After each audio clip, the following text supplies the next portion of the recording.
মাত্র 30 সেকেন্ডে উৎপাদক বিশ্লেষণের আজকের ক্লাসে তোমাদের সবাইকে স্বাগতম। আজকে আমরা শিখব উৎপাদক বিশ্লেষণের এমসিকিউ শর্টকাট।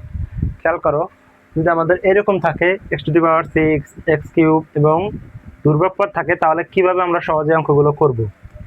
আমরা সাধারণত জানি যে x² থাকলে এখানে x হয়, ধ্রুবক পদ হয়, এবং x⁴ হলে x² এবং ধ্রুবক পদ, x⁶ হলে x³ ধ্রুবক পদ।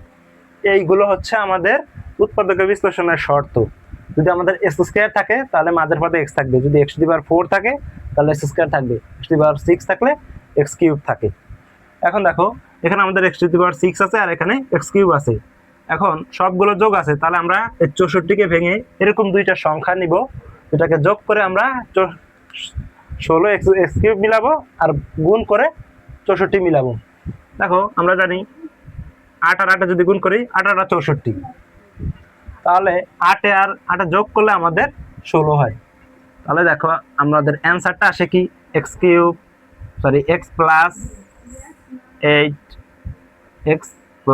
8, যেহেতু আমরা যোগ করে এটাকে মিলিয়েছি তাহলে x+8 হবে। এখন দেখো, এখানে আমাদের কি ছিল x³ আর এখানে ছিল x⁶। যখন আমাদের s² থাকতো তখন আমরা x লিখতাম, যখন s² x এবং ধ্রুবক পদ থাকতো তখন আমরা এইভাবে লিখতাম x+8। এখন আমাদের এখানে x⁶ আছে আর এখানে x³ আছে, তাহলে এখানে আমরা এই x³ দিব, অর্থাৎ মাঝের যে পদটা থাকবে ওইটাই আমাদের অ্যান্সারের আসবে।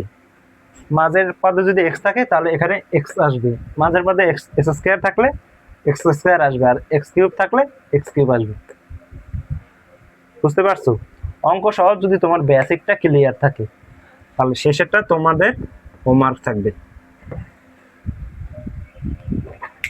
আজকের জন্য এই পর্যন্তই। সবাই ভালো থাকবা, সুস্থ থাকবা, এবং আমাদের চ্যানেলটাকে লাইক, কমেন্ট এবং শেয়ার করে রাখবে।